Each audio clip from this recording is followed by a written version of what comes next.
Yatam yena cera cera tapadam dasitam yena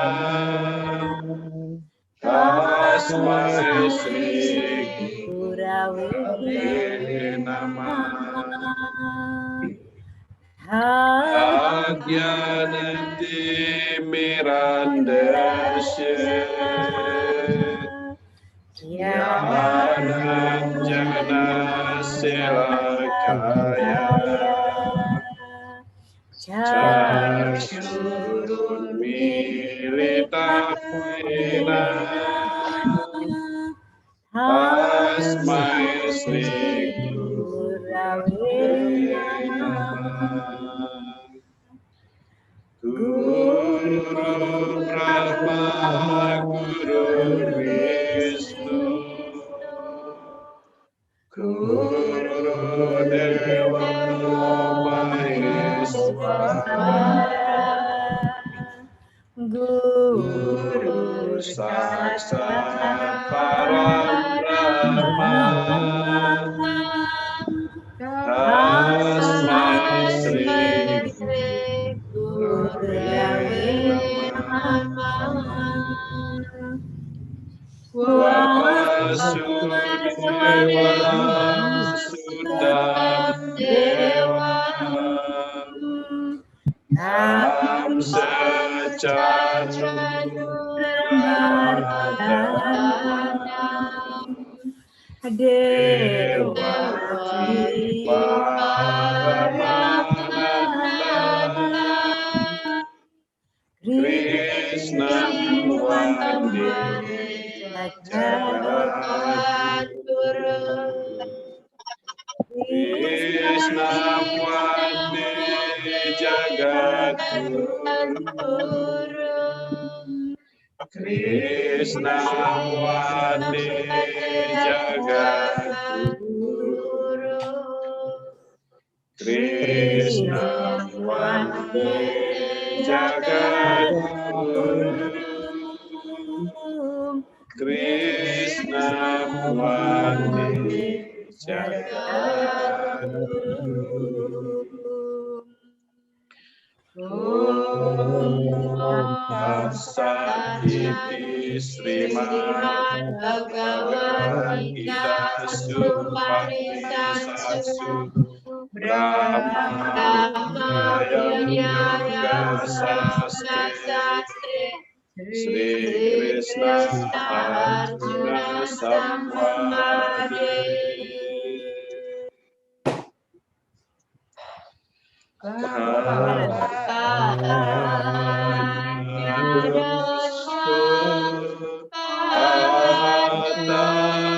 Swabhava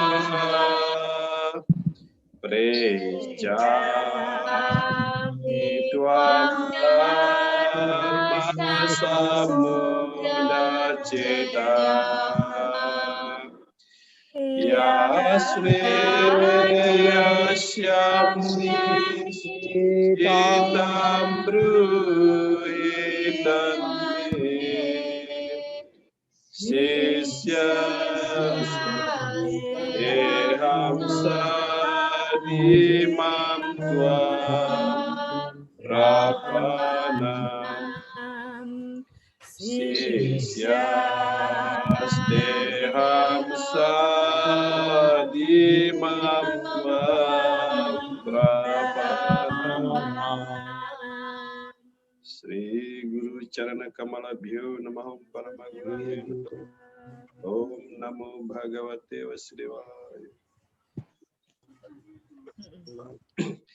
Ya, mari kita sejenak mendoakan untuk kesembuhan Pak Tutnem, Pak Tutnama yang baru hari ini pulang dari Bethesda.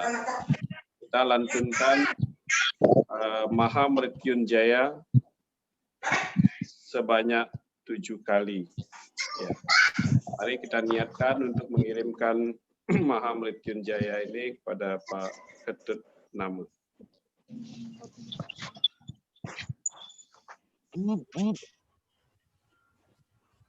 Ya, kita mulai.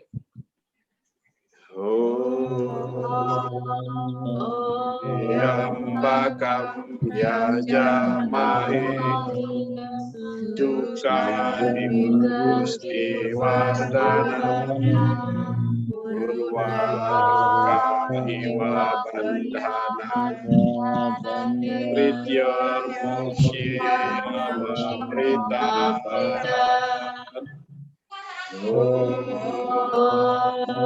Triyambakam yajamahe Sukadim Gusti Wardana Urwaruka Iwa Bandhana Prityor Mukshyama Prita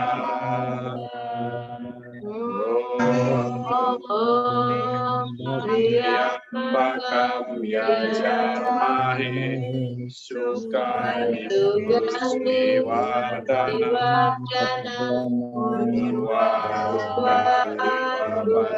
Iwa Bandhana Prityor Mukshyama Prita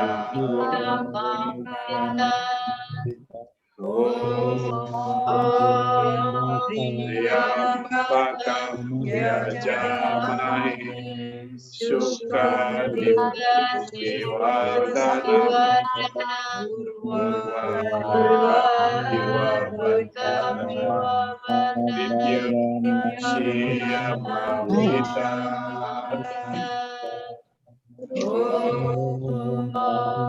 Triyambakam yajamahe Sukadim Gusti Wardana Urwaruka Iwa Bandhana Prityor Mukshyama Prita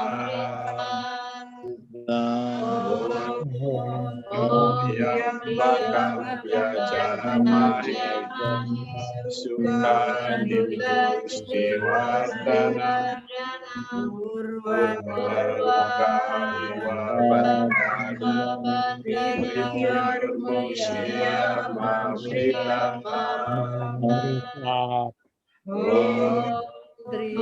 Triyambakam yajamahe Sukadim Gusti Wardana Urwaruka Iwa Bandhana Prityor Mukshyama Prita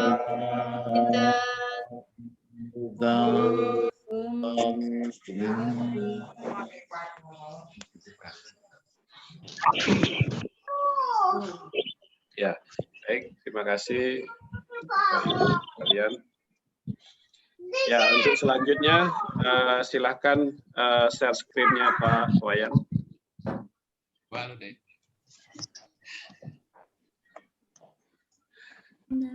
Sama Pak Wayan yang milih siapa yang kira-kira nanti melantunkan yang kita dengarkan. Tunggu aja Pak Made. Pak Made aja, hostnya aja. Ya. Ya baik, kalau gitu sudah lama nggak dengar suara nyaringnya Mbak Faridah. Jadi minta tolong Mbak Faridah, yang lain saya put mic-nya ya. Silakan. Ampun Pak Made.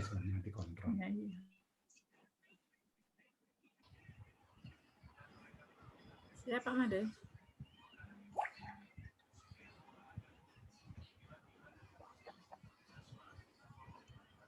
Siap. Mari Pak Wayan.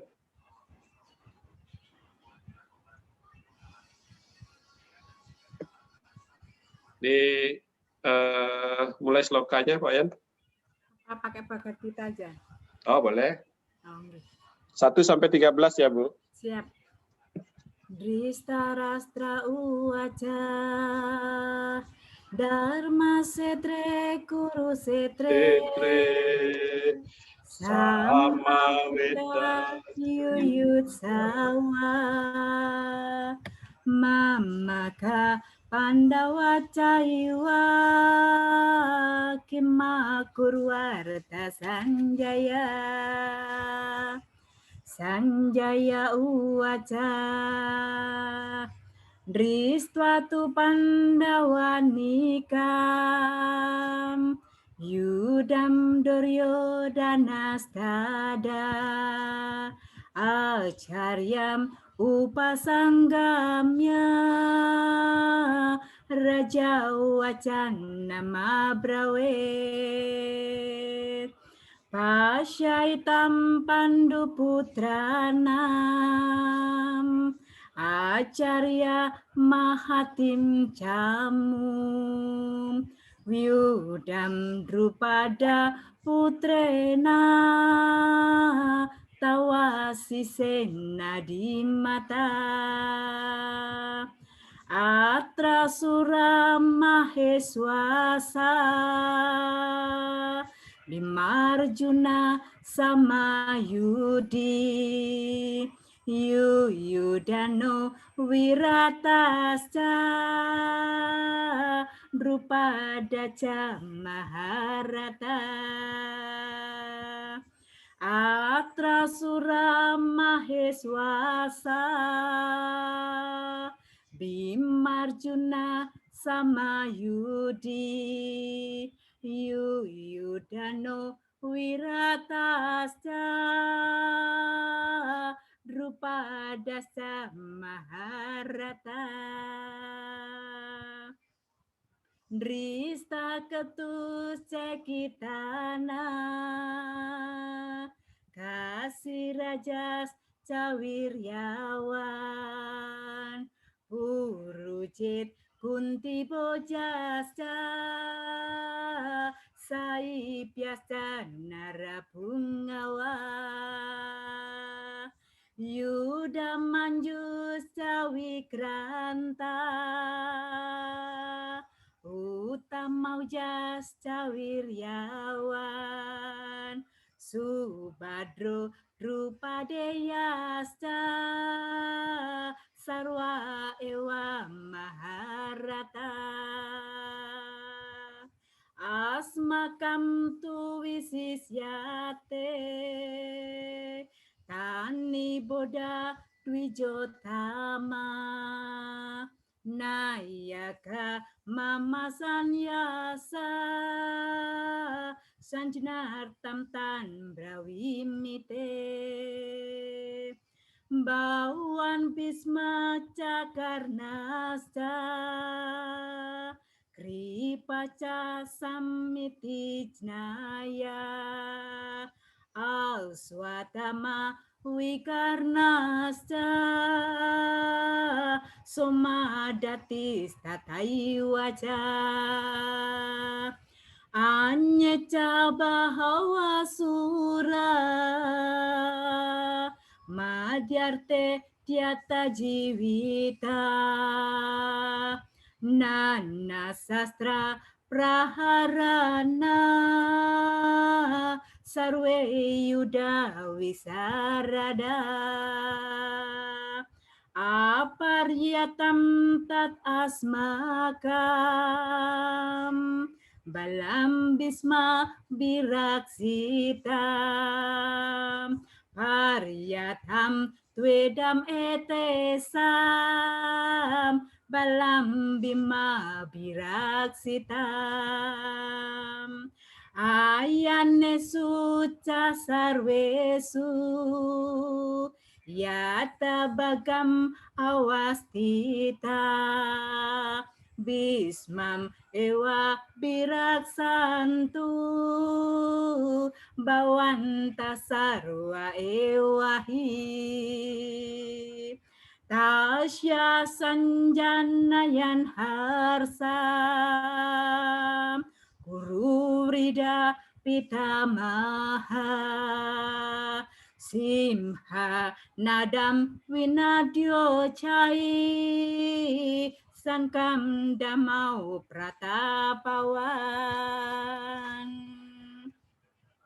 Tata Sankas Cabreyasa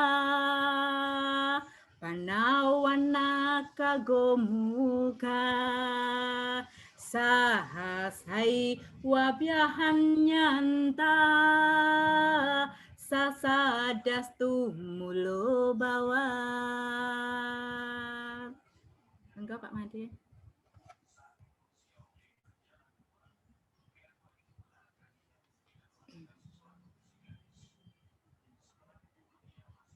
Ini juga enggak.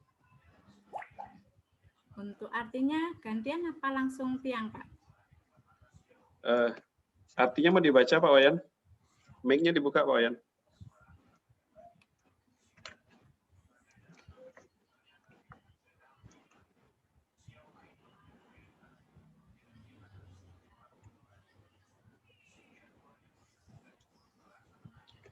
Udah buka belum deh? Ya, sudah. Terjemahannya gimana Pak Wayan? Ya sudah, biar nyonya saya aja yang baca ya. Oke. Yeay. Baca tuh. Sloka 1, terjemahan. Maharaja Drestarasta berkata, "Wahai Sanjaya, putra-putraku dan putra-putra Pandu sedang berkumpul di medan suci Kurukshetra dengan tekad untuk bertempur. Ceritakanlah padaku apa yang mereka sedang lakukan." Sloka 2, terjemahan. Sanjaya berkata, "Wahai Maharaja Drestarasta, setelah melihat tentara Pandawa yang disusun rapi dalam barisan militer posisi Wajrayuha, Raja Duryodhana mendekati Acarya Drona dan berkata sebagai berikut." Sloka 3, terjemahan. "Wahai Guru, lihatlah pasukan kuat putra-putra Pandu ditata rapi oleh siswa Anda yang cerdas, putra Maharaja Drupada." Sloka 4, terjemahan. Di dalam medan perang ini terdapat para kesatria pemanah hebat yang memiliki kemampuan berperang setingkat Bima dan Arjuna. Kesatria-kesatria hebat tersebut antara lain Yudana, Wirata, dan Drupada. Sloka 5, terjemahan. Terdapat pula kesatria-kesatria hebat seperti Dristaketu, Cekitana, Kasiraja, dan juga Purujit, Kuntiboja, serta Saibya yang terkenal memiliki kepahlawanan tinggi. Sloka 6, terjemahan. Hadir pula kesatria-kesatria hebat seperti Yudamanius, sang penakluk musuh, Utamauja, yang pemberani, dan juga putra Subadra serta putra-putra Drupadi. Mereka semua adalah kesatria sangat hebat dalam pertempuran. Sloka 7, Guruku Sang Dwija Utama, ketahuilah tokoh-tokoh hebat yang berada di pihak kita. Sebagai informasi untuk Anda, izinkanlah Anda menyampaikan keterangan tentang komandan-komandan yang memimpin pasukan Anda. Sloka 8, tokoh-tokoh yang selalu menang dalam peperangan seperti guru sendiri Acarya Drona, kakek Bhisma, Karna, dan juga Acarya Kripa, Aswatthama, Wikarna, serta Raja Burisrawa putra Somadatta. Sloka 9, dan juga banyak kesatria hebat lainnya yang bersedia mengorbankan nyawanya demi kepentingan hamba. Mereka mahir menggunakan berbagai jenis senjata, serta semua sangat hebat di dalam pertempuran. Sloka 10, kekuatan pasukan kita yang dilindungi oleh kakek Bhisma tidak dapat diukur, sedangkan pasukan mereka yang dilindungi oleh Bima mempunyai kekuatan sangat terbatas. Sloka 11, oleh karena itu, Anda semua hendaknya bersiaga pada posisi strategis di dalam barisan pasukan masing-masing dan menjaga kakek Bhisma dari segala arah. Sloka 12, kegembiraan Duryodhana bertambah besar ketika kakek tertua dinasti Kuru yang gagah perkasa meniup sangkakalanya dengan keras bagaikan suara singa mengaum. Sloka 13, sesudah itu tiba-tiba semua sangkakala Kendang, beduk, dan trompet dibunyikan sekaligus sehingga suaranya menjadi sangat menggemparkan.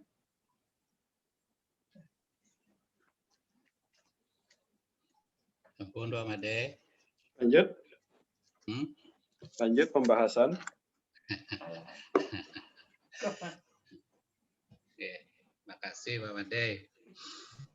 Bapak-bapak dan ibu-ibu Dharma Gita, sesepuh-sesepuh Dharma Gita yang saya hormati, izinkan saya untuk menjalankan kewajiban malam hari ini.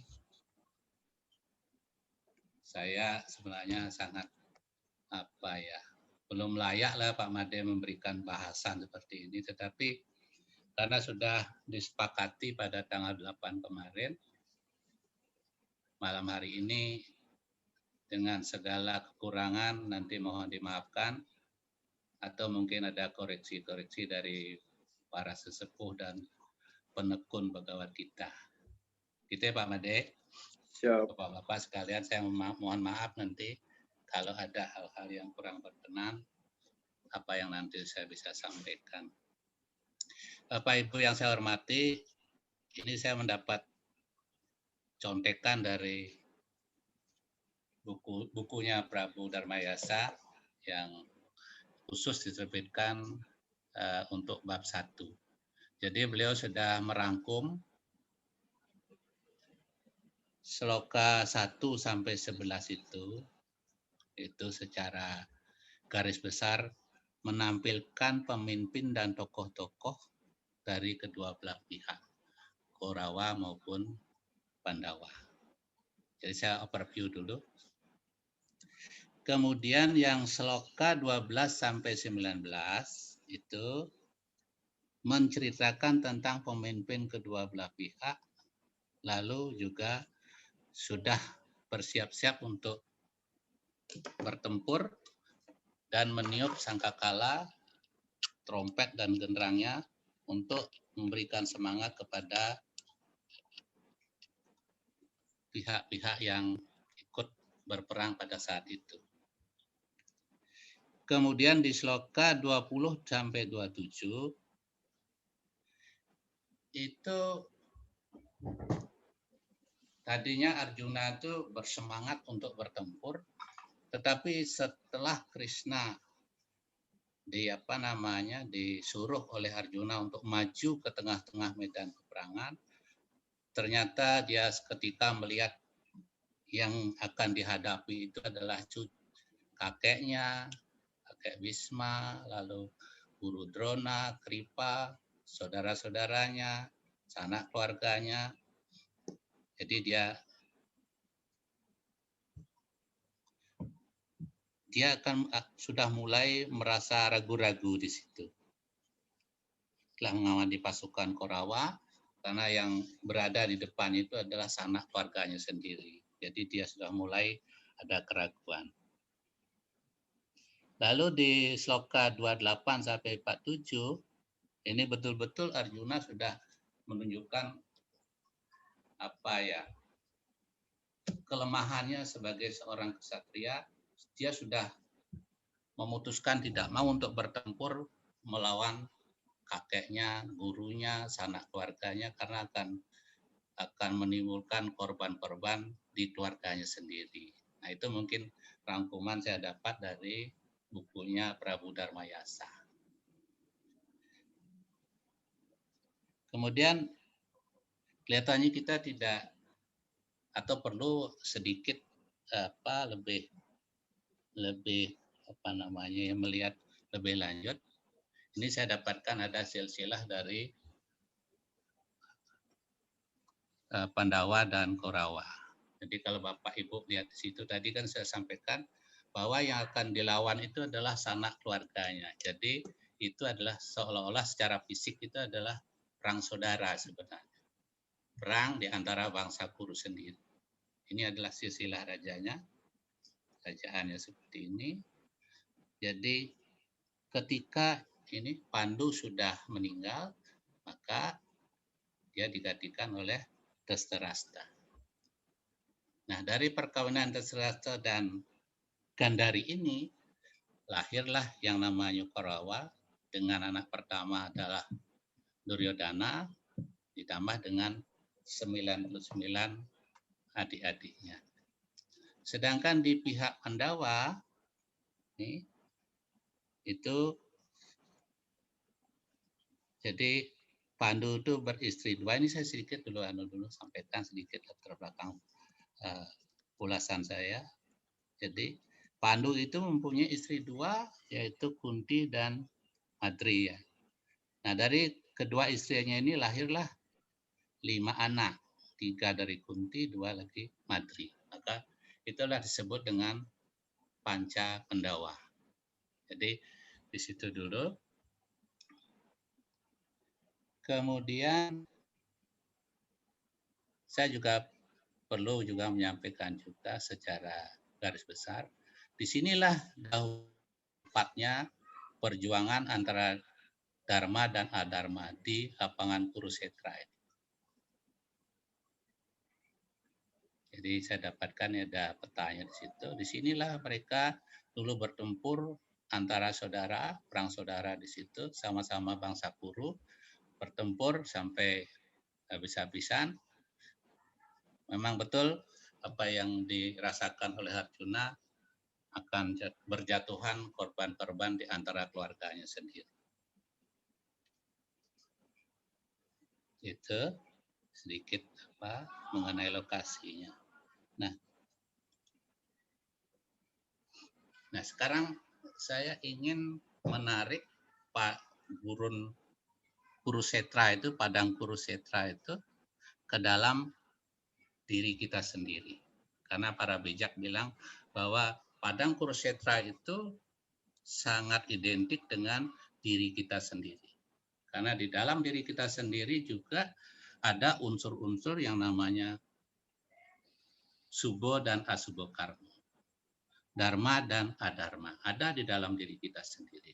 Jadi sangat identik padang Kurukshetra dengan lapangan yang ada di dalam diri kita. Di situ juga nanti akan ada konflik-konflik antara sifat-sifat baik dan sifat-sifat yang buruk. Jadi persis kalau kita mau tarik ke skala yang lebih kecil. Ini mungkin bisa lagi tarik skala sedikit besar, itu keluarga. Karena di kerajaan itu ada rajanya, ada pramesurinya, dan ada menteri-menterinya. Di keluarga juga sama. Dan akan juga muncul konflik-konflik antara baik dan buruk. Saya malam hari ini, saya ingin menariknya ke diri kita sendiri. Jadi sekali lagi, di dalam diri kita sangat mirip terjadinya pertempuran seperti yang ada di padang Kurukshetra.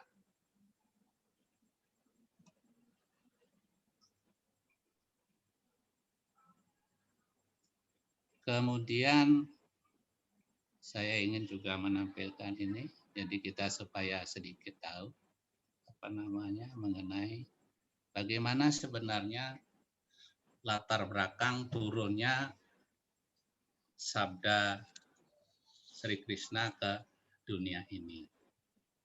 Jadi kalau kita ingat di bab 4, sloka 7 dan sloka 8 mungkin ya.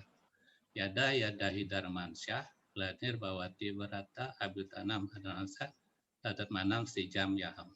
Jadi aku akan turun ke dunia ini ketika Adharma merajalela. Dan Dharma sudah ditinggalkan oleh orang, maka aku akan turun ke bumi ini menjelma setiap jam. Nah, jadi begitulah latar belakang daripada turunnya Bhagawan kita ini. Ada keributan, lalu ada pelurusan turunnya Sri Krishna ke alam ini. Untuk meluruskan hal-hal yang tidak benar menjadi benar. Nah, saya mungkin cerita sedikit. Dulu di awal-awal saya mengenal Bhagawan kita, saya sangat mengabaikan yang namanya bab 1. Karena kalau saya baca sepintas, di situ hanya menjelaskan tentang persiapan pertempuran di antara Pandawa dan Korawa. Tetapi setelah saya membaca bab 4 sloka 7 itu, aku akan turun kalau terjadi pelaksanaan adharma merajalela di alam ini, aku akan turun untuk membasmi orang-orang yang berjalan di jalan adharma dan menyelamatkan orang-orang yang berjalan di jalan dharma. Saya berpikir ini pasti ada penyebabnya turun begawan kita ini. Ternyata lama saya gabung dengan Bapak Ibu sekalian, ternyata bab 1 ini sebenarnya menjelaskan bahwa ini adalah bab kunci daripada bab-bab 2 sampai bab 18. Jadi kalau tidak ada bab 1 ini, bab 2 sampai 18 itu mungkin tidak perlu lagi. Itu saya tangkap begitu dulu. Akhirnya apa? Saya coba mencari bab 1 itu apa sebenarnya yang disampaikan. Dan kalau nanti Bapak Ibu berkesempatan, tolong juga digabung dengan Ityasa Mahabharata. Di situ kita akan mendapat banyak penjelasan mengapa terjadi peperangan di Kurukshetra. Itu karena ulahnya Duryodhana yang tidak tahu aturan, yang tidak tahu tata krama dan lain sebagainya, egonya sangat tinggi, orangnya keras hati, sehingga terjadilah perpecahan seperti itu di bangsa Kuru. Itu mungkin sedikit latar belakang dulu, saya mencari latar belakang turunnya begawan kita. Nah, kita menyampaikan. Kita tahu Bapak Ibu, ini Duryodhana ini seperti tadi saya bilang adalah orangnya ego luar biasa, tidak tahu aturan, tidak tahu sopan santun.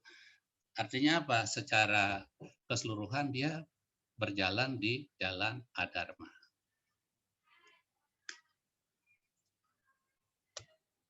Tetapi kita tidak boleh berhenti pada perilaku Duryodhana. Kita harus mencari lagi ke atas akar persoalannya di mana sampai akhirnya Duryodhana menjadi orang yang seperti itu. Mari kita telusuri ke atas. Ternyata Bapak Ibu, penyebab utama di orang tuanya Bapak Ibu. Jadi Raja Dhritarashtra adalah menjadi penyebab utama daripada Duryodhana menjadi orang seperti itu. Jadi mungkin samalah seperti kita di keluarga juga sama. Jadi kalau anak saya misalnya mungkin agak nakal sedikit itu, saya semestinya tidak menyalahkan anak saya 100%, tapi saya harus koreksi diri saya. Apa yang sudah saya perbuat kepada anak saya. Dan tidak lupa juga, kita tidak boleh melupakan lingkungan dari anak itu sendiri. Kita tahu di situ ada pengasuh yang namanya Sengkuni Bapak Ibu. Bagaimana dia mempengaruhi si Duryodhana ini supaya menjadi penguasa di apapun yang mereka lakukan, dari judi sampai tipu-tipu dan lain sebagainya. Supaya apa? Ketika nanti si Duryodhana itu menjadi raja, menggantikan bapaknya atau ayahnya, maka sudah pasti si Duryodhana ini akan diatur dan dikendalikan oleh yang namanya Sengkuni. Banyak mungkin Sengkuni-Sengkuni di sekitar kita.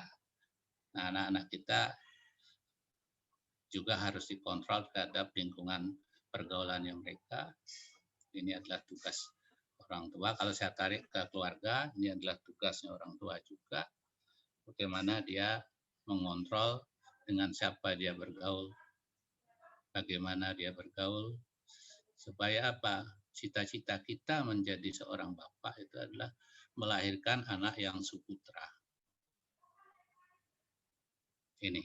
Jadi inilah pokok permasalahan yang ingin disampaikan di bab 1 menurut saya, bahwa pertikaian perang saudara di bangsa Kuru itu, ini adalah latar belakangnya. Jadi rusaknya tataran-tataran dharma di pihak Korawa. Kemudian kalau kita lihat lagi di situ, di kerajaan itu ada sesepuh yang namanya Bisma. Bapak Ibu sudah mengetahui, entah sudah dari film-film, mungkin Bapak Ibu membaca Ityasa Mahabharata, bahwa Bisma ini adalah satria yang pilih tanding. Bahkan mati pun dia bisa tentukan sendiri kapan dia harus mati, kapan dia belum bisa mati. Jadi dia sudah bisa menentukan sendiri. Nah, lagi-lagi Bapak Ibu, kalau kita membaca Mahabharata, bagaimana ketika terjadi pelucutan kainnya Gandari di kerajaan. Sesepuh ini semestinya bisa memberikan saran kepada Duryodhana agar tidak terjadi pelanggaran pelecehan wanita seperti itu. Tetapi ternyata diam saja. Nanti ibu-ibu, bapak-bapak silahkan saksikan lagi film yang Mahabharata. Kita akan lihat di situ. Nah, ini juga satu kontribusi menjadikan si Duryodhana itu berperilaku seperti itu.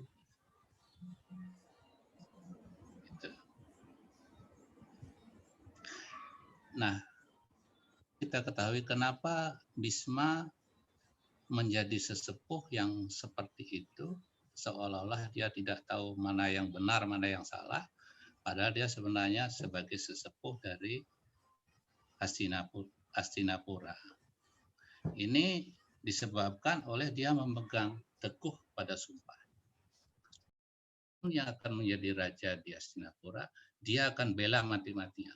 Entah itu benar, entah itu salah, dia akan bela mati-matian. Itulah sumpah. Akhirnya apa? Si Duryodhana ini saya pikir dia jadi korban. Korban dari orang tuanya yang tidak pernah mendidik tentang moralitas, korban dari lingkungan Sengkuni yang begitu luar biasa pengaruhnya, juga oleh sesepuh dari Hastinapura yang tidak mau tahu tentang cucunya Duryodhana, perlakuannya sudah di luar batas atau mengarah ke adharma, bahkan sudah adharma.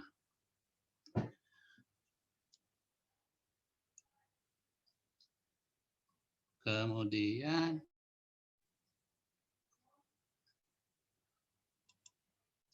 nah ini tadi saya sudah sampaikan bahwa kalau saya balik kalimat ini, kalau tidak ada pelanggaran dharma oleh adharma yang luar biasa, maka Sri Krishna tidak akan turun ke bumi. Kan gitu berarti kalau saya balik kalimatnya. Karena dia bilang, wahai Arjuna, kapan saja, di mana saja terjadi kemunduran dalam pelaksanaan ajaran-ajaran kebenaran dan meningkatnya hal-hal yang bukan ajaran kebenaran, maka pada waktu itu aku sendiri akan menjelma ke dunia. Untuk apa dia menjelma ke dunia? Untuk menegakkan dharma. Sloka 8. Paritranaya saduna winasaya caduskrit. Dharma samstapanartaya sambawami bivite. Untuk menyelamatkan orang-orang yang berjalan di jalan dharma dan menghabisi orang-orang yang berjalan di jalan adharma.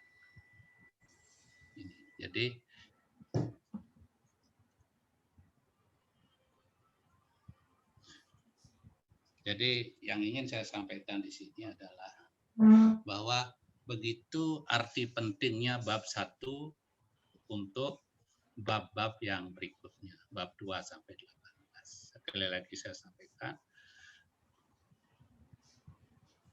semestinya kita membaca dulu bab 1, karena di situ adalah persoalan-persoalan yang muncul sehingga Sri Krishna harus turun ke dunia ini. Jangan sampai kita mengabaikan bab 1 seolah-olah tidak ada tuntunan Sri Krishna, tapi masalah malah di situ yang menjadi pokok persoalan karena adanya pelanggaran-pelanggaran dharma. Ya, saya kembali kepada apa namanya? Ada satu sloka saya ambil dari ini, mungkin bisa berlaku untuk kenegaraan, bisa berlaku untuk keluarga atau skala yang lebih kecil. Jadi ada sloka yang berbunyi seperti ini. Mata satru pita bairi yena balona patita nasabate sabamade hamsamade bakoyata. Mungkin yang saya perlu camkan baik-baik karena saya masih punya anak yang harus saya bimbing, saya bina. Mudah-mudahan mereka nanti menjadi anak yang berguna di masyarakat. Jadi artinya seorang bapak dan seorang ibu yang tidak memberikan pelajaran kesucian kepada anaknya, mereka berdua adalah musuh dari anak tersebut. Anak tersebut tidak akan ada artinya di masyarakat bagaikan seekor bangau di tengah-tengah kumpulan burung angsa. Jadi kita bisa buktikan sloka ini pada diri Duryodhana, akhirnya karena pendidikan orang tuanya tentang kesucian, ya boleh dianggap kosong begitu, ditambah lingkungan yang tidak kondusif, ditambah sesepuh yang tidak bisa mengendalikan si Duryodhana, maka terjadilah Duryodhana, orang tuanya sebagai musuh daripada Duryodhana itu sendiri. Jadi apa namanya? Nah, ini saya punya ilustrasi seperti ini, Bapak Ibu, mudah-mudahan mengenal begitu. Jadi kehidupan kita ini saya ibaratkan seperti merawat aliran sungai. Ketika kita bisa merawat aliran sungai itu dari hulu sampai ke hilir dengan baik, hindarkan sungai kita dari pencemaran lingkungan, hutan-hutan di hulu tidak kita tebangi, maka niscaya dia akan memberikan manfaat kepada orang-orang di sekitar yang ada di hilir maupun di sepanjang aliran sungai. Tetapi sebaliknya, Bapak, ketika kita tidak bisa merawat sungai itu, di hulu pohonnya kita tebangi, di sepanjang perjalanan dari hulu sampai ke hilir, banyak pabrik-pabrik yang mencemari sungai kita, maka bisa dipastikan kita akan celaka yang ada di hilir. Kita akan kebanjiran. Kita hanya akan sibuk melakukan usaha-usaha mengatasi banjir, bukan menjernihkan aliran sungai, tetapi kita sibuk untuk mengatasi masalah-masalah banjir di bagian hilir. Ini adalah saya mengilustrasikan kayaknya seperti inilah hidup saya. Jadi saya harus sedikit-sedikit merawat sungai saya, kehidupan saya, agar kelak di kemudian hari tidak menjadi masalah yang terlalu besar. Jadi masalah pasti akan timbul, tapi jangan sampai terlalu besar.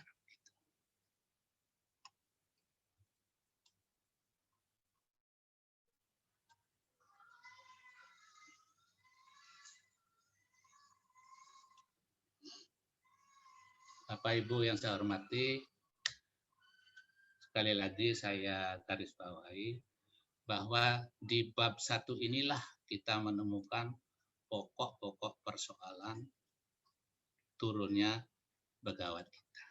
Ini menurut saya. Jadi jangan diabaikan bab 1-nya, kita langsung ke bab 2, 3, 4, 5 sampai 18 karena di situ sudah ada tuntunan-tuntunan dari Sri Krishna kepada Arjuna, tetapi kita tidak memahami persoalan, dasar persoalan apa.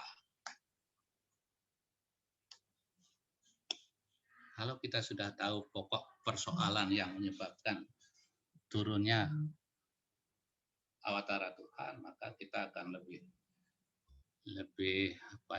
bisa berpikir lebih jernih begitu. Kayaknya menurut saya ini selalu ada fenomena, ada persoalan, ada penyelesaian. Di dunia nyata juga kita alami. Saya berikan contoh. Dulu sebelum ada korupsi besar-besaran, undang-undang KPK belum ada. Dulu belum ada orang menyalahgunakan media sosial, undang-undang ITE juga belum ada. Setelah itu disalahgunakan, muncullah undang-undang ITE untuk meregulasi pemakaian dari media sosial. Jadi hanya itu yang bisa saya sampaikan Bapak Ibu. Nanti tolong diluruskan, tolong ditambahi, karena terus terang aja saya sebenarnya belum layak untuk menyampaikan pembahasan tentang pegawai kita, karena kapasitas saya memang masih jauh sekali, jauh begitu. Tetapi karena ini sudah kesepakatan kemarin, maka dengan segala kekurangan dan kerendahan hati saya mohon maaf yang sebesar-besarnya. Saya akhiri dengan Paramasanti. Om Santi Santi Santi Om. Itu Pak Made yang bisa saya sampaikan Bapak Ibu sekalian. Ya, baik. Terima kasih Pak Wayan. Ternyata banyak sekali yang kita dapatkan, yang mungkin saya juga salah satunya tidak terlalu tertarik dengan bab 1, karena di sana isinya perang saja ya, kayak kayak cerita saja gitu ya. Tidak banyak pelajaran yang bisa diambil. Ternyata Pak Wayan bisa mengemas, bisa menemukan apa hal-hal gitu ya. Jadi kalau di dalam menyusun skripsi ini berarti sumber masalahnya gitu ya. Lalu berikutnya analisa dan penyelesaiannya ya, solusinya. Saya pikir banyak sekali yang hal menarik tadi, bahwa sumber masalah adalah pendidikan gitu ya. Pendidikan. Maka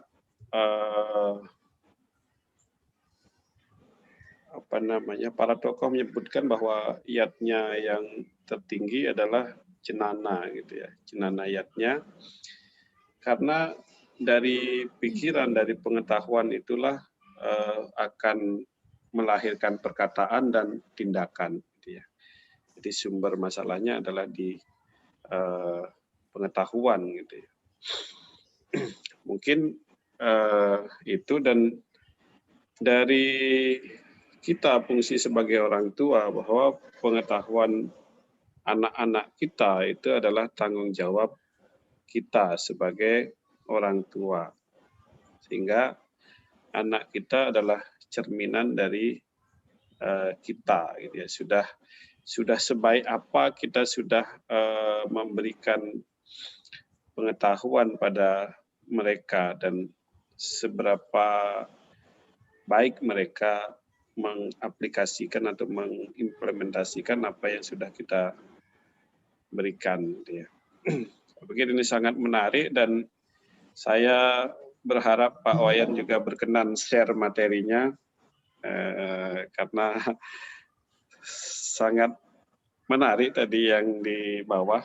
Jadi Pak Wayan bisa mengemas materi ini sangat bagus sekali, bahwa dari tokoh-tokoh itu ya. Jadi kita jadi punya gambaran kenapa sampai terjadi perang itu, karena dari karakter-karakter mereka gitu ya. Karakter-karakter dari para tokoh itu. Baik, mungkin selanjutnya ada diskusi-diskusi yang nanti semakin menambah kaya materi ini ya. Makin menambah ulasan, ada banyak hal yang bisa kita pelajari dari bab 1 ini. Silahkan di unmute mic-nya. Saya stop ya deh, stop share ya. Boleh, enggak juga boleh. Mungkin ada yang bertanya di seputaran materi nanti. Silakan.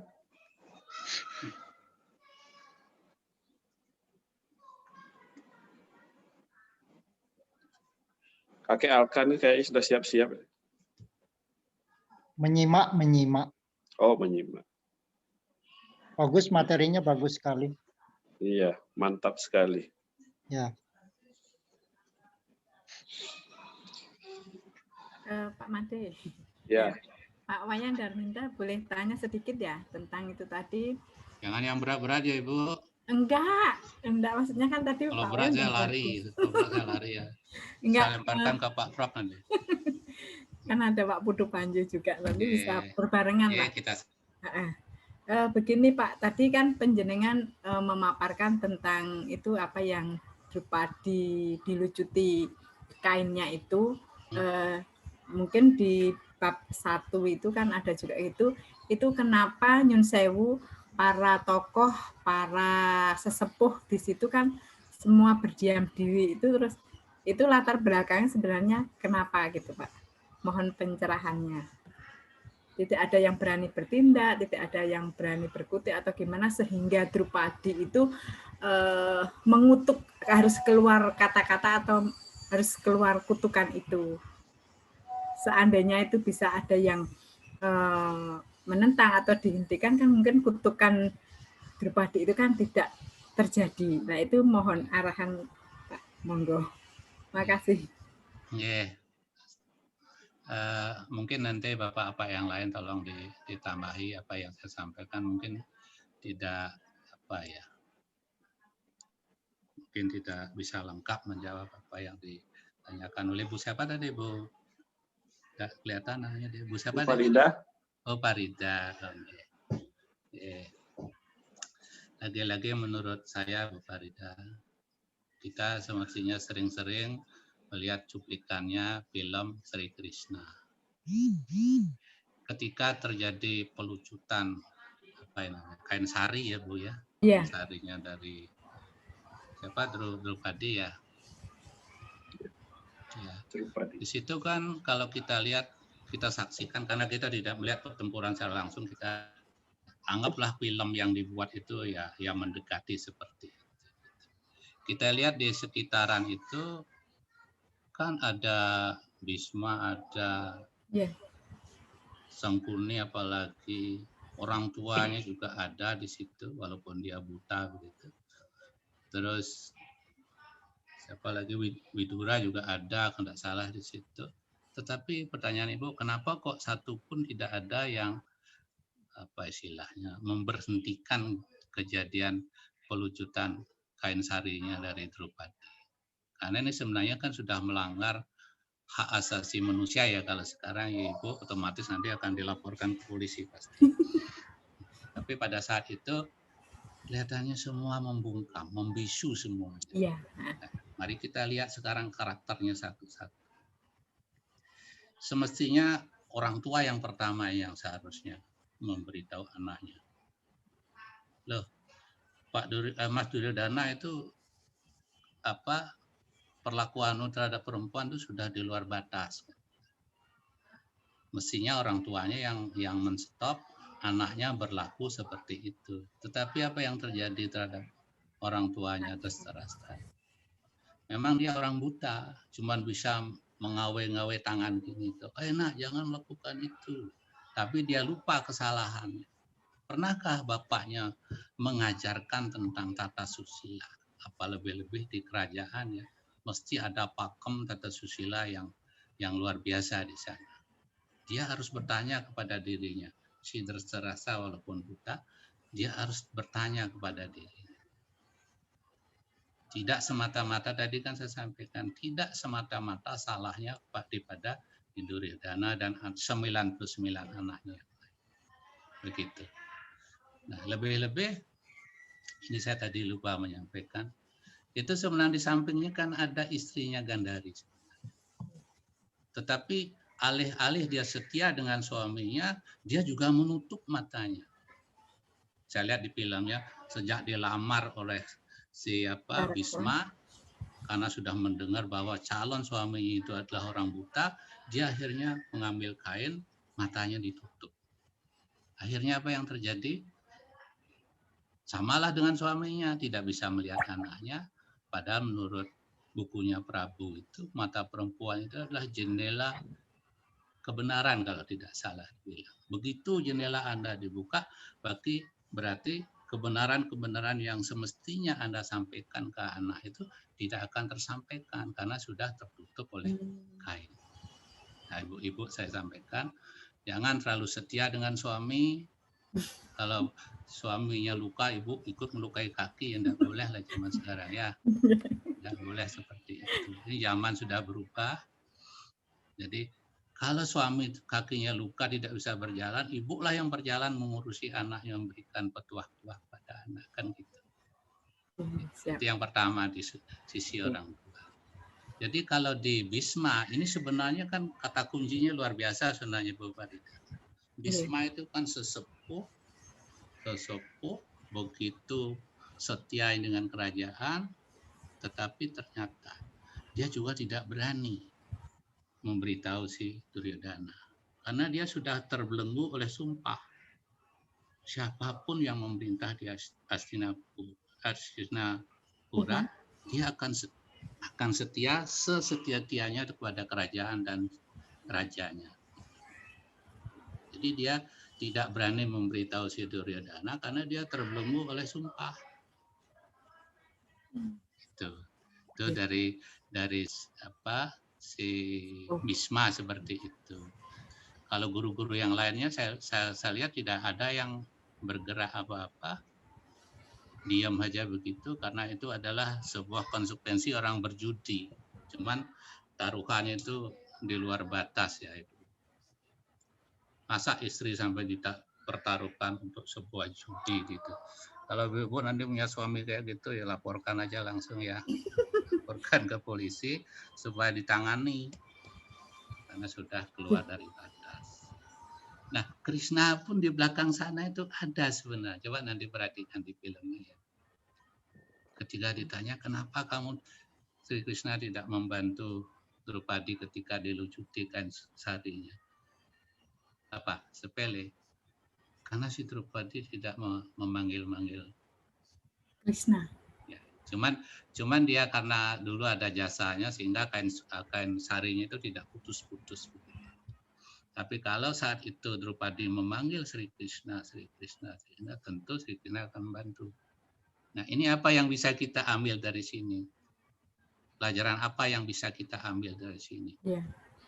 Ketika kita memanggil Tuhan terus-menerus, tentu Tuhan akan membantu kita. Ini pelajaran yang bisa saya ambil menurut saya ya Ibu. Nanti kalau salah mohon dikoreksi. Itu. Jadi makanya sebutlah setiap saat nama Tuhan supaya Tuhan itu dekat dengan kita. Dalam keadaan apapun, suka maupun duka, kita tetap menyebut nama Tuhan. Kan begitu arahannya para guru-guru spiritual. Nah, saya kira itu Bu Farida yang bisa sampaikan. Benar Ibu, kenapa kok orang-orang dulu sama sekali tidak ada yang membantu Drupadi untuk menstop kelakuan dari Duryodhana dan adik. Kalau dari pihak suami-suami Drupadi kan memang sudah kalah Ibu, tidak boleh dia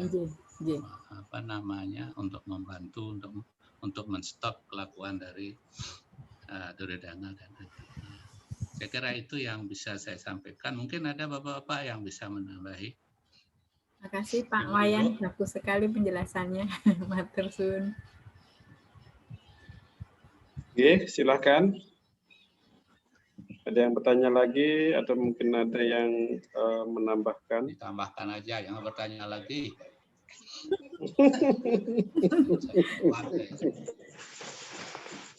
Ya, tambah materinya.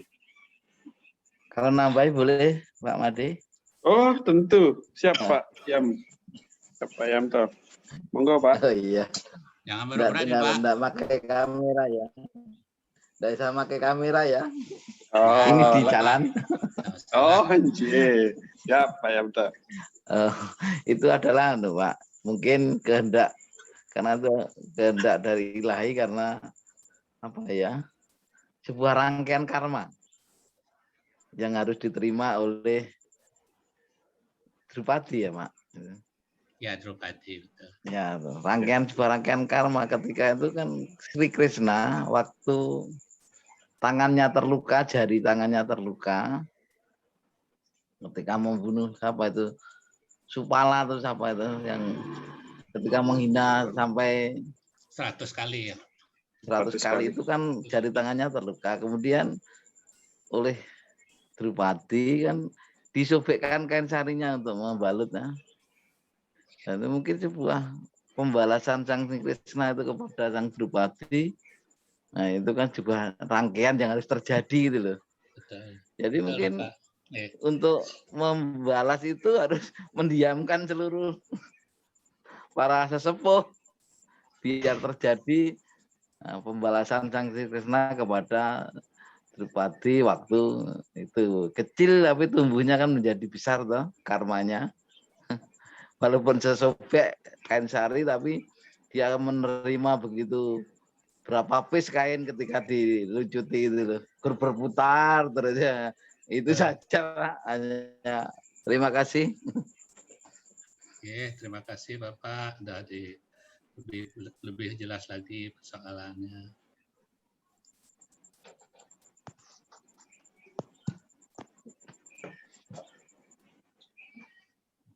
Saya bisa tambahkan dikit ya Pak Made.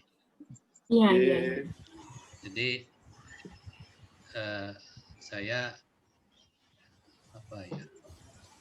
saya masih mengingat cuplikan dari filmnya Sri Krishna itu.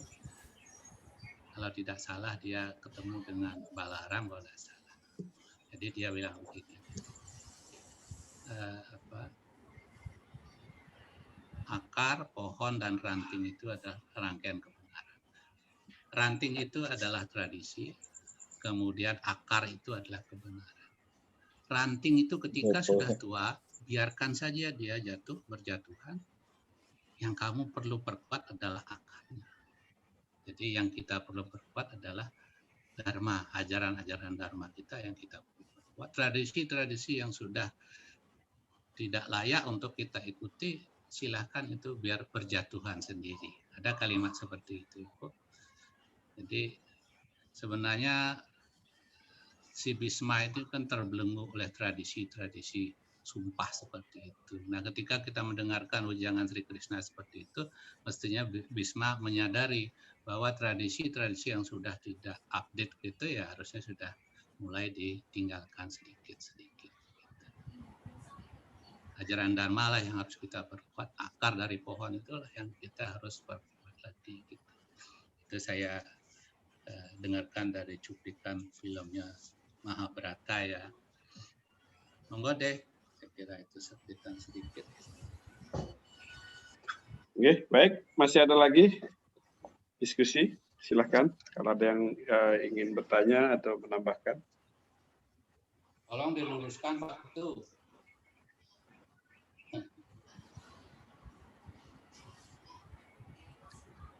Oke, Pak Tu, mohon berkenan. Dengan meluruskan Pak Tu yang bengkok-bengkok diluruskan.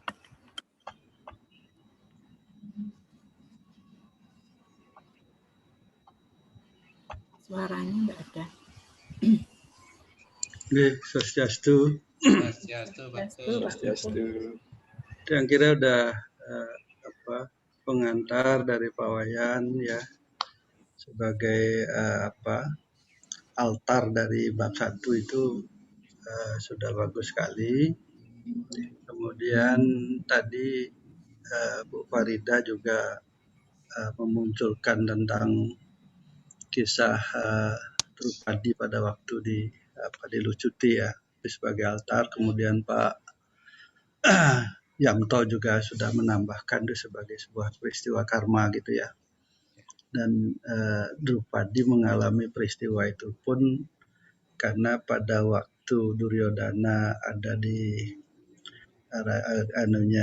di kerajaan itu kan tercemplung, kemudian Drupadi mentertawakan ya. Itu sebagai sebuah peristiwa gitu ya.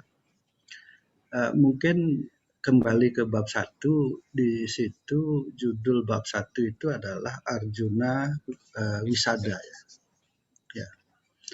Jadi setelah saya cari, wisada itu artinya meracuni, gitu, racun gitu. Jadi kata wisada itu artinya racun. Nah, apa yang terbaca di bab 1 ini? Itu adalah teracuninya pikiran Arjuna oleh pandangannya yang duniawi gitu ya, yang material gitu. Sehingga di situ melihat kakek Bisma yang disayangi, kemudian melihat guru Drona ya, Kripacarya, kemudian juga melihat Pandawa gitu.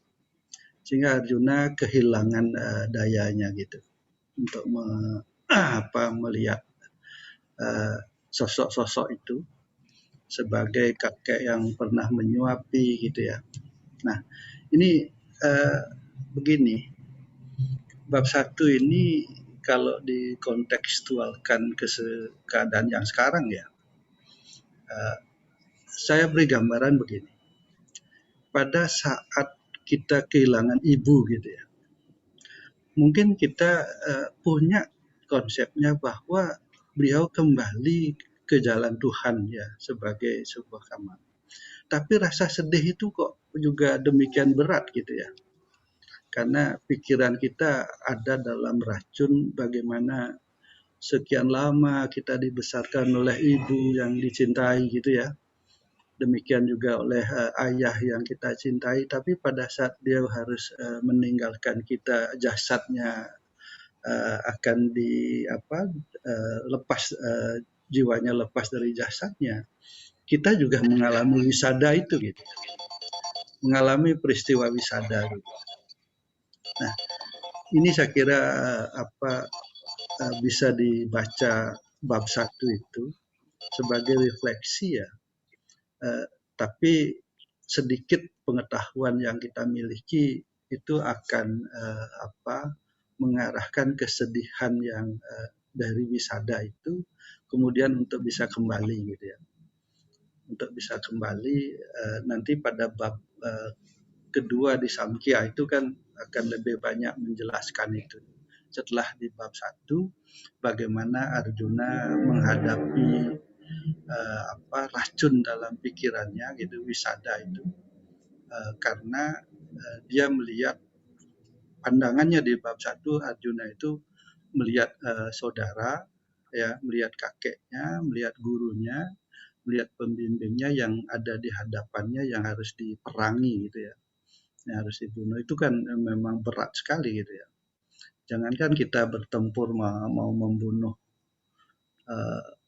punya orang tua, punya saudara, punya anak, punya cucu, kalau akan meninggalkan kita itu berat sekali wisada yang kita terima, yang kita hadapi gitu. Di situ bisa dilihat kontekstualisasi bab 1 itu ada di situ dalam pandangan yang bisa kita tangkap ya, kita bisa cermati, nampaknya juga ada di situ. Nah, kemudian altar-altar peristiwa sejarahnya, bagaimana guru-guru, bayangkan itu Drona itu kan guru besar ya, Acarya yang sangat menguasai Brahma Widya gitu. Demikian juga Kripa, demikian juga Bisma yang menguasai politik dan pertempuran ya, yang luar biasa. Pada saat ada peristiwa seperti itu, dia tidak kuasa juga melakukan tindakan-tindakan yang seharusnya dilakukan gitu ya. Mungkin dalam pandangan tadi Pak Yanto itu sebagai sebuah karma, barangkali jika kita bisa menarik pemikiran yang agak genit sedikit, jika tidak ada Sakuni, Bhagavad Gita itu nggak ada gitu. Jika tidak ada Duryodhana itu, Bhagavad Gita itu tidak ada gitu.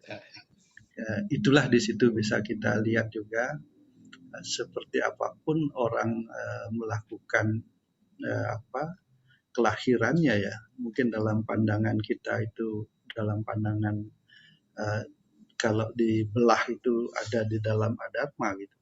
Tetapi bisa juga dilihat di balik itu juga ada kebesaran-kebesaran yang dilakukan sebagai sesuatu yang bisa bermakna gitu ya, sesuatu bermakna. Nah, hidup ini memang polaritas gitu. Jadi kalau di dalam listrik itu ada fase, ada nol gitu ya, ada fase positif, ada fase negatif gitu.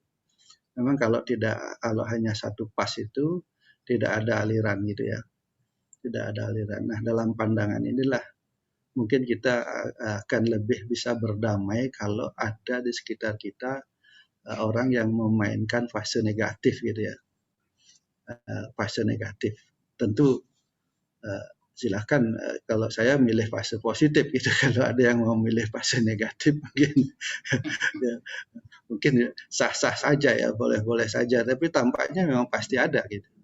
Tidak mungkin seluruhnya akan ada di fase yang positif ya. Karena aliran itu akan ada jika ada fase, itu ada fase positif, ada fase negatif gitu. Disitulah dinamika kemudian menjadi kehidupan ya. Nah, yang berat kadang-kadang di dalam mengambil posisi itu adalah pada posisi yang berlawanan gitu. Pada posisi yang berlawanan atau posisi berseberangan. Tapi begitu mencermati Mahabharata, semua raja itu dengan gembiranya memasuki Kurukshetra walaupun dia tahu akan mati gitu. Nah, itu yang menarik ya. Yang mungkin sulit kita akan miliki gitu ya. Keberanian-keberanian seperti itu atau kesadaran ya, mungkin lebih cocok kita gunakan kata kesadaran ya. Jadi memasuki Kurukshetra sudah pasti dia akan habis di situ, akan mati, tetapi dia masuk ke situ sebagai sebagai dharma, sebagai panggilan ya, sebagai bahkan Kurukshetra itu bukan kalau kita Kshetra itu kan kuburan ya, bahkan itu lebih dilihat sebagai ladang suci gitu ya, tempat suci untuk melakukan pembersihan dirinya gitu. Ini yang tidak mudah ya ditiru, tidak mudah juga dilakukan ya untuk menghadapi situasi-situasi yang sekarang ini. Nah, wisada itu adalah salah satu dari Sat Atatayi ya. Di dalam ajaran Sat Atatayi itu salah satunya itu adalah wisada ya. Wisada itu adalah meracuni. Kemudian ada Agnida itu membakar gitu. Kemudian Atarwa itu menggunakan ilmu hitam. Sastragena itu melakukan Raja Pisuna itu memfitnah itu ya. Dan ada 6 itu. Nah, sekarang ini kan coba lihat YouTube, coba lihat media sosial itu ya. Itu dimainkan betul gitu ya. Dan sengaja dimainkan gitu. Mungkin bagaimana mengajarkan Sat Atatayi ini pada anak-anak kita untuk lebih paham gitu ya, dalam konteks-konteks kekinian gitu, dalam konteks-konteks kekinian. Dan ternyata wisada itu adalah salah satu dari ajaran Sat Atatayi gitu ya. Bagaimana kemudian bisa melihat dimensi-dimensi dari kasar ke halus gitu. Dari kasar ke halus ya. Bayangkan kalau Arjuna melihat Bhisma gitu ya, dari kecil disuapi, kemudian dia harus membunuh. Coba pada waktu Arjuna akan merobohkan Bhisma kan nangisnya luar biasa gitu. Walaupun dia tahu bahwa kakeknya hanya sudah diwejang kan, hanya jasadnya yang akan hilang gitu, yang akan mati, jiwanya tidak akan mati, tetapi tetesan air matanya itu kan ya. Saya juga baru saja ibu saya meninggal, kok berat banget juga untuk menahan air mata gitu. Karena apa itu? Ada wisada ya, ada wisada yang masih bermain di pikiran kita gitu. Di dalam hati kita ya. Nah,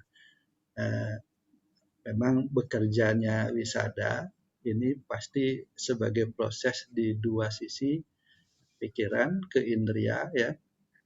Karena sejak kecil kita kan bermain di situ dengan orang-orang terdekat itu gitu.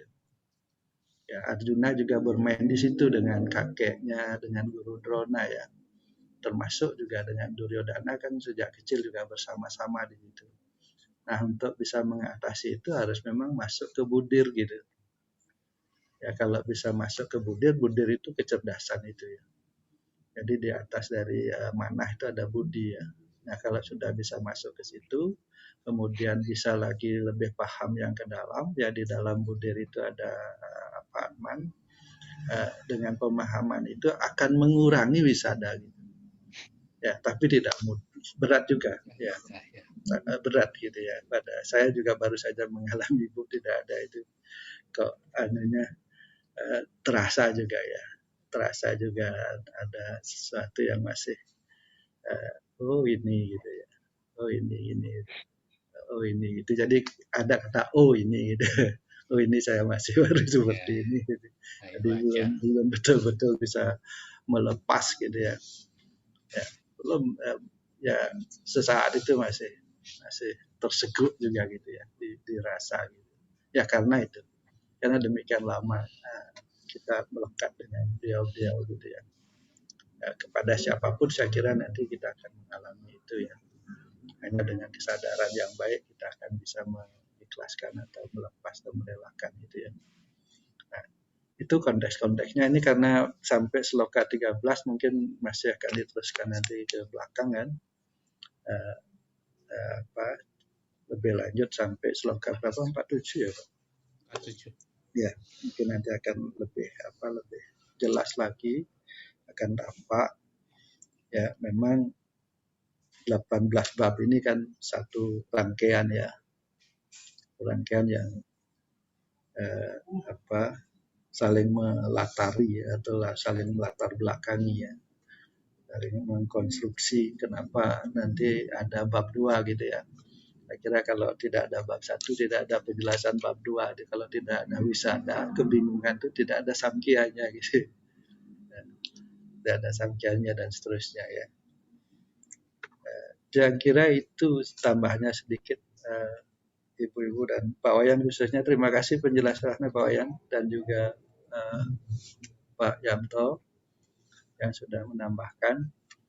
Saya kira diskusi-diskusi seperti ini paling tidak bagi kita Pak Wayan, kita ini kan lebih mengingatkan kembali gitu ya, atau lebih mencari lagi.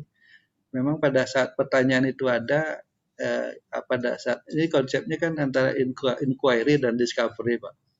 Jadi pada saat pertanyaan itu ada, discovery itu akan terjadi. Gitu. Jadi bertanya itu adalah sesuatu yang sangat mulia. Gitu.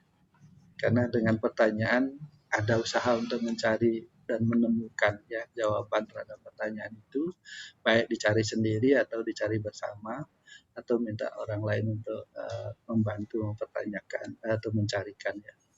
Jadi tanpa pertanyaan, hidup ini pertanyaan. Hidup itu pertanyaan, inquiry ya. Jadi baru ada discovery ya. Jadi discovery tanpa inquiry nanti salah salah jalan itu. Oke. Dikit yang kira tambahannya sedikit Pak Wayan. Sukses semua. Mohon ampun kalau sudah ditambahkan cukup bagus.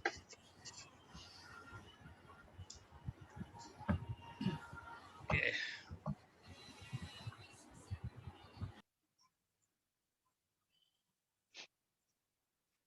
Pak Made, silakan. Dulu Pak Made, buka dulu.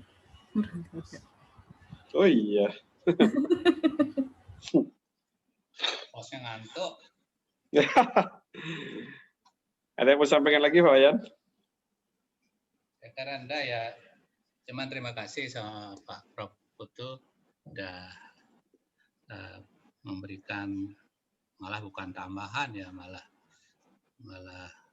lebih bagus itu materinya. Saya tadi kan sudah menyampaikan bahwa ya sebisa saya untuk mengisi acara yang sudah dirancang pada tanggal 8 kemarin supaya tidak kosong. Ya itu adalah menurut sudut pandang saya yang sangat kecil ketimbang bapak-bapak yang lain. Yang mudah-mudahan nanti pada bab-babnya yang berikutnya akan lebih mendalam lagi. Tentu harapan teman-teman Klaten itu kan bagaimana untuk menuntun kehidupan sehari-hari. Kan itu kemarin Pak Made ya. Supaya ketika kita membaca tidak berhenti di membaca, tidak berhenti di menerjemahkan, tetapi itu bagaimana kita bisa pakai untuk menuntun kehidupan kita sehari-hari, sekecil apapun kan begitu. Ya. Supaya kita punya senjata tapi tidak bisa kita pakai kan repot juga. Kita punya kita punya kompas untuk menunjukkan utara atau kitab suci untuk menunjukkan kebenaran, tapi kita bingung untuk pakainya kan repot juga. Gitu Pak Made. Jadi mudah-mudahan harapan saya di bab-bab berikutnya akan lebih mendalam dan lebih bisa dimanfaatkan oleh saya, oleh bapak-bapak yang lain di dalam mengawal perjalanan hidup kita ini, hidup saya ini. Saya kira itu Pak Made. Jadi sekali lagi kurang lebihnya mohon maaf karena keterbatasan saya di dalam mendalami Bhagavad Gita. Gitu Pak Made. Terima kasih, matur nuwun. Oke, baik. Terima kasih Pak Wayan atas materinya. Saya sendiri dapat banyak hal ya tentang bab 1 itu yang sebelumnya memang tidak terlalu paham ini apa sih gitu ya. Kenapa perlu ada bab 1 gitu ya. Sekarang mulai punya gambaran gitu ya. Kenapa bab 1 itu menjadi penting gitu ya, menjadi fondasi awal untuk pembahasan di bab berikutnya. Ya. Terima kasih juga Pak Putu Panji untuk tambahannya. Pak Dan Made, mungkin nambahkan dikit nggih? Nggih, siap.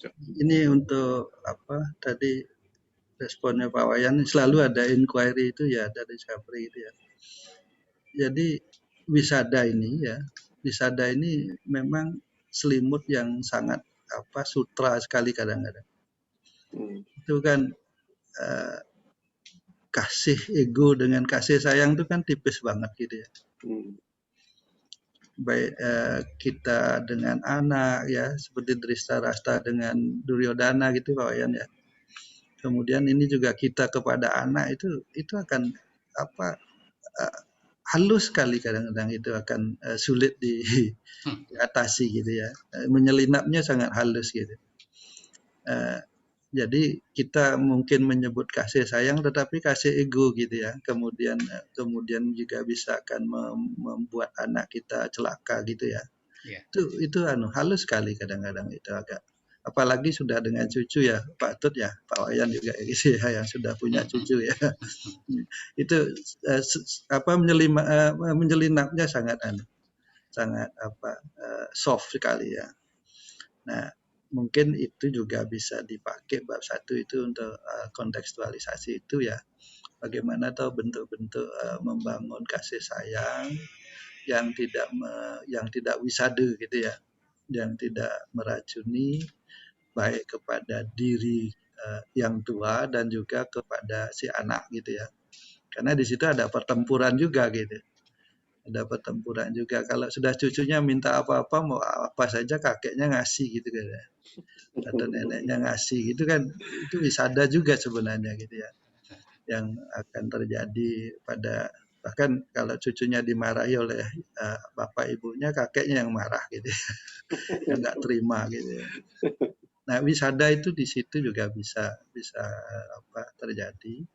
Nah, bagaimana kemudian secara berjenjang pada anak gitu ya. Anak juga tidak mengalami wisada, kemudian orang tua tidak mengalami wisada, demikian juga yang ada di atasnya, kemudian sesama kita juga tidak mengalami wisada, sehingga relasi karmanya itu, relasi kesadaran ini yang tidak mudah Pak mengkonstruksi itu.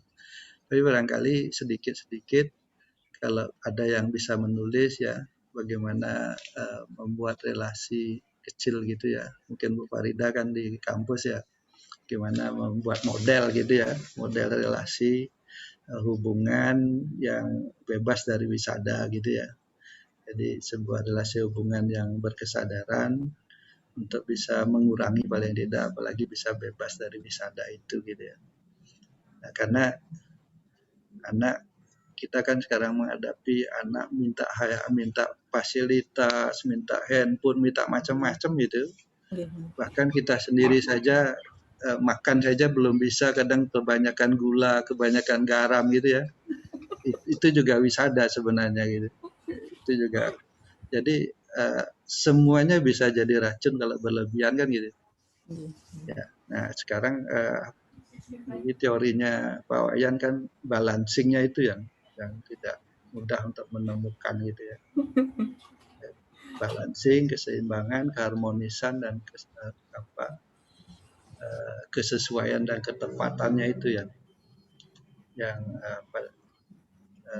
tidak mudah juga ditemukan. Tapi itu arahnya saya kira ke situ ya, ada keseimbangannya itu.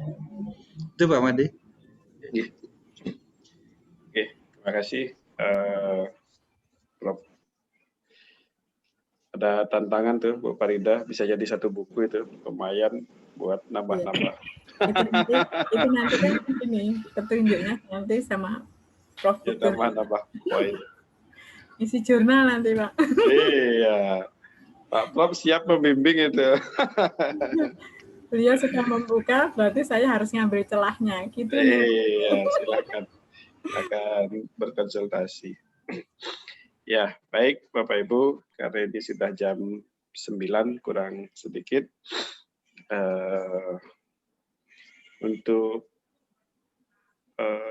minggu depan, hari Sabtu, malam minggu, sesuai dengan yang kemarin kita arrange, setelah Pak Wayan, itu Pak Putu, Pak Profesor Putu Panji, monggo apakah akan melanjutkan itu atau mungkin ada hal lain di bab lain yang ingin dibahas.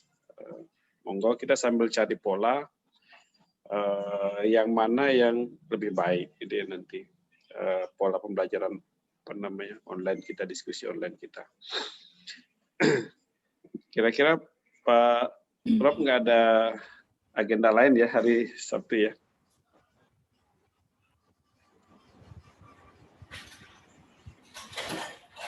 Mudah-mudahan enten Pak Ade. Oke. Ya. Baik, nanti minggu depan berarti Pak Putu Panji. Dan sekarang kita Pak Made. Ya. Pak Made, usul Pak Made, usul dulu. Minggu depan itu kan Pak Prof Putu ya. Iya. Tolong juga dicanangan untuk 2 minggu lagi. Iya.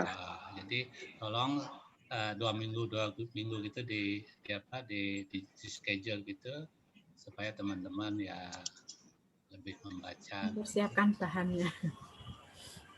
Gimana? Oke, karena kemarin ini teman-teman Klaten belum muncul, sehingga 2 minggu ini kita dari Jogja. Berarti yang minggu ketiga kita minta dari Klaten. Siapa? Ya, yang dari Klaten hari ini hadir Pak Yamto sama Pak Bu Farida. Mbak Dewi juga ya, Mbak Dewi, Mas Andi, sorry. Mas Andi. Oke, monggo. Siapa yang mengisi? Siap mengisi. Siap. Itu nanti minggu ketiga kan Pak Made. Pertemuan ketiga nih Pak Made. Ya, pertemuan ketiga. Setelah minggu ini, minggu besok kan Pak Prof Panji. Setelah itu. Bu Farida siap ya? Siap Pak Made. Oke. 2 minggu Pak Wayan, cukup Pak Wayan?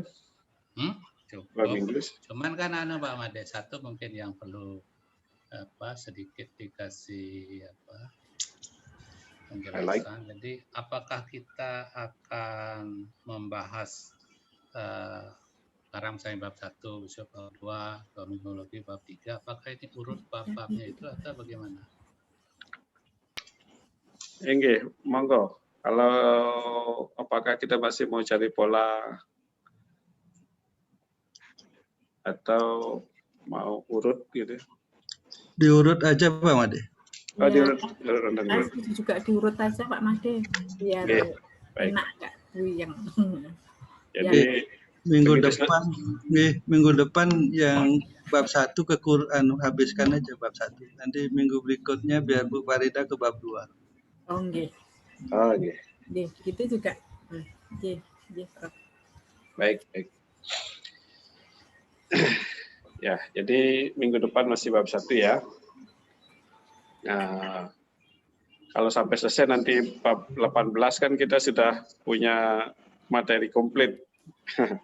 Nanti kita koleksi yang dari Pak Wayan tadi, mohon bisa dikirim, nanti saya koleksi di Drive. Ya. Ya. Baik. Saya rasa cukup untuk malam ini ya. Terima kasih untuk yang sudah hadir. Ya, berapapun jumlahnya, semoga ini tetap bisa menjadi satu sangga untuk kita bersama, bisa saling memberikan vibrasi positif. Dalam keterbatasan kita tetap bisa bertumbuh. Mari Bapak Ibu kita mengaturkan Santi Mantram. Di layar sudah ada. Sikap Anjali. Mic-nya boleh dibuka semua.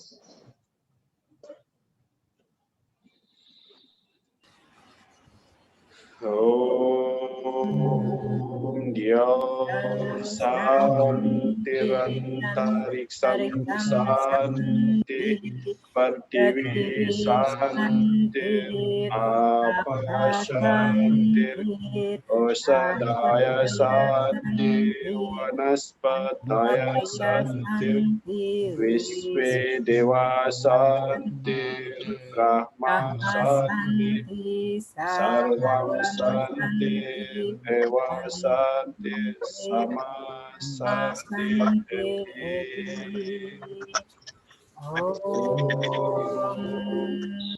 Santi Santi Santi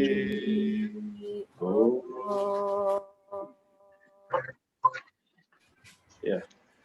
Baik, Bapak Ibu, terima kasih untuk kebersamaan kita malam ini dan semoga masih akan terus berlanjut, bersemangat untuk belajar bersama.